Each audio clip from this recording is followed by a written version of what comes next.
guys, how you doing? This is a video specifically about how to fix the parallel park. So I tried to do this in a short video, no chance. There was just far too much to say, so I'm going to release it as a long form video. So with diagrams, I'm going to be showing you how to fix the parallel park, and then I'm going to try and find a car before I lose the light. It's very difficult for me to make videos for you. I'm so busy, and then it's winter time. But anyway, let's moving swiftly on. Right, so listen, the first thing that I'm going to say about fixing your manoeuvre, right, is that you're allowed to fix your manoeuvre 3 times. However, if your observations are bad, there is just no point. You may as well go home. Your observations have to be amazing, okay? If you don't check your blind spots or look out the back window, it's not safe enough anyway. You must have good observation. Check your blind spot at the beginning, check your blind spot at the point of turn, look out the back window as much as possible, over your left shoulder when you are reversing. It makes sense. If you're going forward, you look out the front window. If you're reversing backwards, you need to look out the back window, right? Okay, so make sure your observations are good. Okay, so listen, when you're doing the parallel park, let's just see if I can get in here. I hope that the shine of it's getting dark. When you're doing the parallel park, right, this is not, look, if you want to go and watch the video about how to do the parallel park, please just go and watch that. Maybe I'll link it in the description box below. This isn't how to do the parallel park, this is how to fix it, okay? So go and check the other video if you want actually a method. But anyway, so you're coming in to do the parallel park like this. Now, it's very common for the student at this stage, when they're going in a straight line, to nearly hit the curb here, okay? So obviously that's extremely common. I would strongly suggest that you don't hit the curb at all. I would suggest it. If you bump it very slightly, you might get away with it. But guys, why test the examiner? What happens if he had an argument with his wife last night? What happens if he's hungry and hangry? Listen, what happens if you've done other faults throughout the test and then this happens and it just puts him over the edge and he's just angry? Yeah, don't test him on it. Stop before you hit the curb. Try and fix it before you hit it. I've seen and heard and been in the car when people have got away with it, but I also have been in the car when they haven't. Try not to hit the curb. So I teach it that at this point you come back in a straight line. So that's how I'm going to be talking about it. You're coming in a straight line. So when you're coming in the straight line, this is where you could hit the curb here, right? Now, if it does happen that you're coming back in and you're going to hit the curb, we can fix the manoeuvre. So this tends to happen when people are waiting for the student to do the manoeuvre. The student freaks out and they're like, oh no, there's somebody waiting for me. I better go really fast. And then they just go straight past their reference point and they hit the curb and they've lost their test and it's all over just because somebody was waiting. My advice to you is strongly this. If you hit the curb and you fail your test because of it, because people are waiting for you, that might cost you £400 to £500. Is that person really worth it? Is the person who's waiting for you really worth it? Is the person behind really worth £400 to £500? Now, the reason why I've put that much money on it, right, is your test is going to cost over £100, isn't it? Well over £100. So it's well over, it's like 150 quid, right? Because your instructor's going to charge you for their time, 2 to 3 hours, depending on like where you live and how far away the test centre is, right? And then you've bought a test, which is £63. So it's like 150 quid, like gone if you hit the curb, yeah? Then you're going to have to buy another test, so that's definitely 300 straight away, right? And then you're probably going to have driving lessons again. So you're looking at about at least £300 if you're going to have no driving lessons in between tests. And then you're going to be having driving lessons, 400 or 500 quid. Don't let the people, for goodness sake, don't let them make you go faster. They're not worth 400 quid. They're just not. I don't care who they are. So listen, when you're going backwards like this, yeah, if you think, damn it, I'm going to hit the curb, then obviously we've got a chance to fix it. So you're coming in, damn, going to hit the curb. Stop. Stop when you become aware. Now, depending on your position, if you were kind of like more like weak angled, yeah, which I do suggest a weak angle over strong angle. Strong angle is very hard. I do suggest a 40-degree angle when we do this manoeuvre, but 45 is fine as long as you really just nail it on 45. But if you've got a nice like weaker angle, I call it an acute angle, like a piece of brie, like a diet slice of cake, like a piece of cake for a child. So you're coming out and creating that kind of diet slice of cake.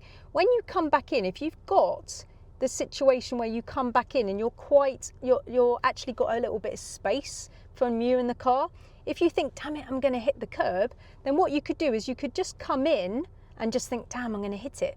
You could just put it into first at this stage, very basic, check the blind spot, and then you could actually steer like really violently to the left, very slowly with excellent clutch control, and then park it going forwards. Now that's proper simple, isn't it?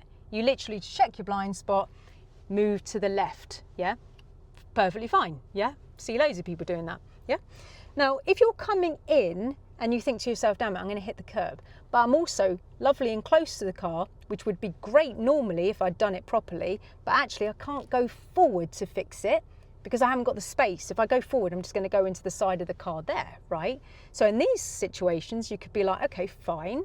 What I can do is I can go back to the saving point, which is basically just back out to the angle, get the wheels straight and come back in again, right? So when you've come back here and you've become aware that you're going to hit the curb, don't let the other cars make you think that you can't fix this maneuver, okay? They're just going to have to wait, all right? So you put it into first gear, you check everywhere, you check your blind spot, make sure there's no bikes overtaking you, and then you're going to be going out to your saving point, which is back to the angle only. You're not going to be going back to the beginning. You're not going to go back to the beginning unless your mind has completely gone. You've totally lost the plot. You've totally don't even know where your wheels are. Okay, fine, you can go back to the beginning once, but it is very, very time consuming. You can't go back to the beginning 3 times. That he will just put his foot down and say, no, this is far too time consuming. So you're going to be going back to the angle, and that's good because then you will be able to go back 3 times to the angle. Back to the beginning once, and then after that back to the angle, or just back to the angle 3 times, okay? You can only fix your maneuver 3 times, okay? So you go, I'm going to hit the curb, you put it into first, you check your blind spot, and then you go back and you drive forward to your weak angle, your 40-degree angle, 45 at a maximum, okay? And at this stage of coming out, you get your wheels straight. Very important, because otherwise you're going to get lost. So you come out and you get your wheels straight. Very important. The other thing that we need to be careful of is that we're not too close to this car when we go back out, which is called shaving the car. We don't want to go forward and be so close to the side of this when we go out and get straight, because when you come back in and get this part of the car same as that, of course there will be other driving instructors' reference points inside their cars, but essentially you're getting that and that in place. So you just go back until it matches, back until it matches. When that reference point is in place, you're going to turn again, but if you're too close to the car, shaving the car when you go out, you're not going to be able to do that last turn to the right because you wouldn't be able to turn. This part of the car would hit that car there. If this car was to turn right now, it would hit that part. This car still needs to go back in a straight line, okay? So be very careful. Make sure that when you come out, you've still got a little bit of space there from the car. It doesn't have to be tons, but it needs to be some. So you go out, you get your wheels lovely and straight, and you've got beautifully straight wheels pointing to the 40-degree angle. At this stage, we put it back into reverse and you do full observations, ready to look out the back window as well after you've checked your blind spots. Really important. The examiner is basically just like waiting for you to get your observations wrong at this stage. Seriously, be careful. There is so many people who will fail for observations now on this fixing point for not looking out the back window especially and not checking the blind spot. Please be careful if you're fixing your maneuver, make sure your observations are incredible when you go backwards. So you've got your wheels lovely and straight. The other thing that is a highly common fault that people do when they come out to here, they get their wheels lovely and straight and their angle's beautiful, they put it back into reverse. You must reverse in a straight line first because you're trying to get this reference point again the same. If you steer straight away, you're going to be so far away from the curb. So you mustn't just put it into reverse and steer straight away. You must put it into reverse and reverse back in a straight line until this part of the car matches that part of the car, or you're setting up with the reference point inside the unique car that you're driving with your instructor. Your instructor will have a reference point to park his car or her car perfectly, yeah, which you can follow as well.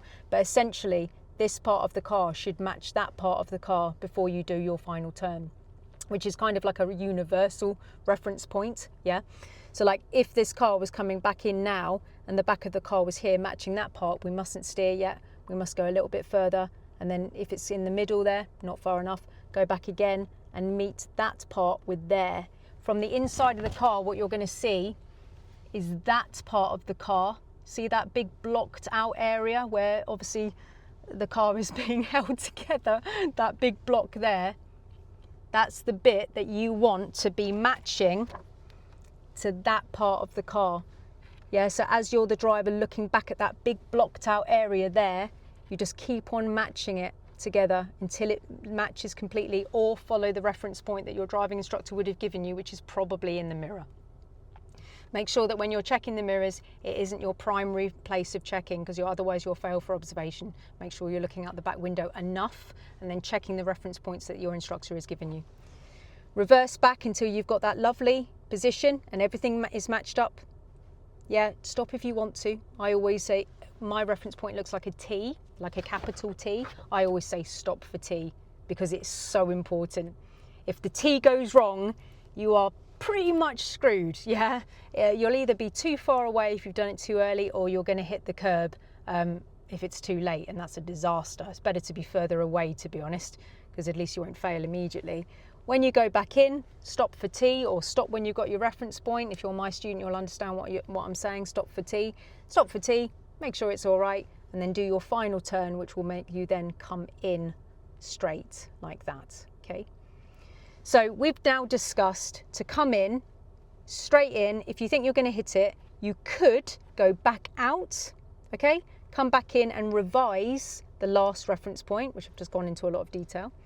If you come in and your spacing was like your angle was a little bit weaker, and you've come in like that, and you think, oh, I'm going to hit the curb now, and you've still got space there, you could check your blind spot and you could move forward like that.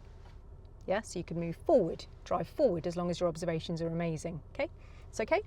And then the other one that you could do is if you come in and your last reference point is far too early, let's just say the back of your car matches this side, which would be way too early. So you've only come in here and then you turn and you've got like, it's like taxi to the curb, yeah? Like you're just far too far away. In these situations when you're way too far away, you could either go back to the angle, or you could reverse back a little bit actually. You could reverse back in a straight line, gently, looking out the back window, create some space, check your blind spot, put it back into first, and then drive forward to the left again with all the observations, making sure that there's no one undertaking you, so blind spots on the left. So you could then go into the left and then straighten up. Then you could reverse again if you needed to and go forward. So you could do that as well, yeah? There is actually quite a lot of ways that you can fix the parallel park. It can feel pretty messy, to be completely honest with you. You might be sat there going, oh my goodness, this is the worst parallel park that I've ever done in my life. You know, you hear that quite a lot. Like students will be like, I totally ruined the parallel park on my test, but I passed anyway, I bumbled through it, yeah, thank God. Yeah, so it can feel like an absolute nightmare. It may be the worst one that you've ever done, to be totally honest with you. When I was 17, I did that. I passed first time, but my parallel park wasn't great. Bumbled my way through it. But yeah, my observations must have been amazing because I still passed for it, yeah. So as long as your observations are good, sorry, I'm really losing the light now. As long as your observations are good, the examiner is going to allow you to keep going, right? And fix that maneuver, all right? Now listen, I haven't got cameras all over my car, right? Maybe one day when I'm a famous YouTuber, maybe I'll have loads of like cameras everywhere to show you.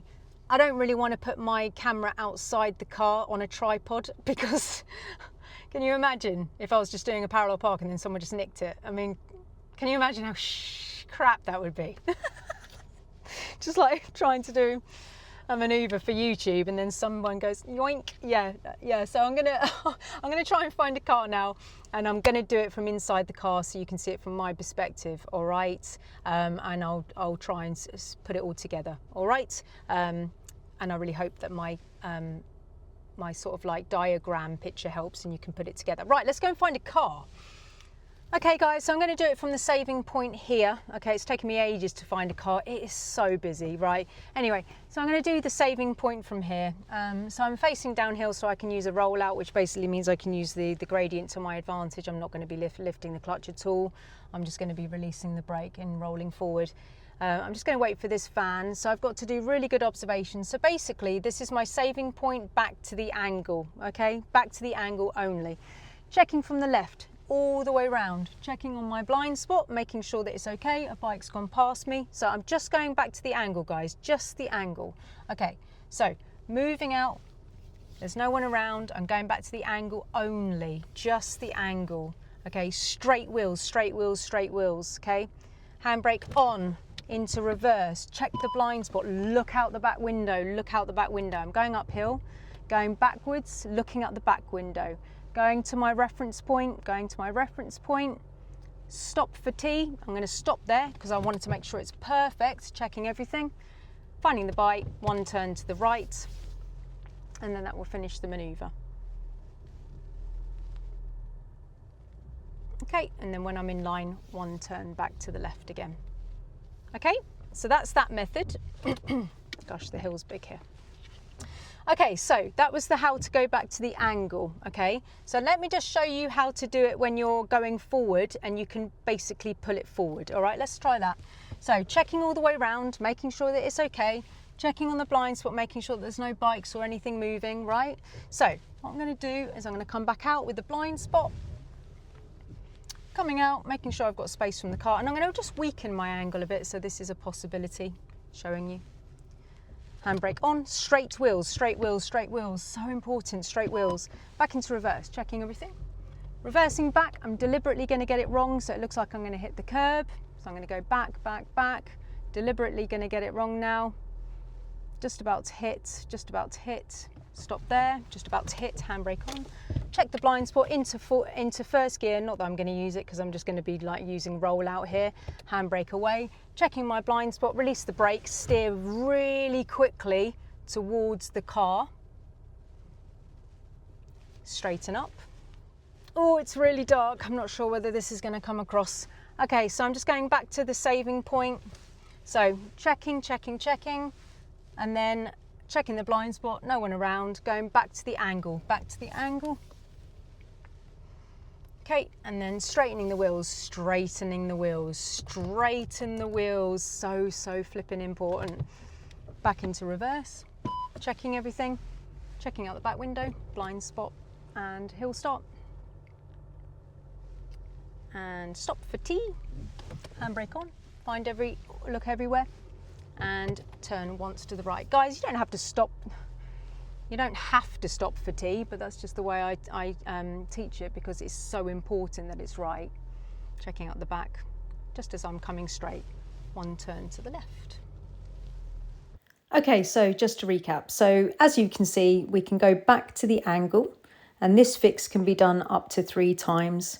You can go back to the very, very beginning once, but you can go back to this 3 times if you need to. You go out, you get your wheels straight, do full observations, make sure you reverse back in a straight line until your reference point that you've been given by your instructor, do your final turn, and then obviously you're in. And you can do that 3 times. So if it keeps on going wrong, just keep on going back to the angle.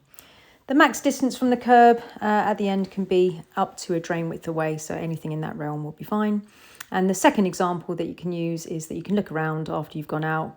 You can go back, and then if you think, oh, I'm going to hit the curb, then you can stop and you can check your blind spot, and then you can do really quick steering to the left, and then you can finish the maneuver that way if you need to. All right, guys, really hope this helps, and I'll see you on the next one.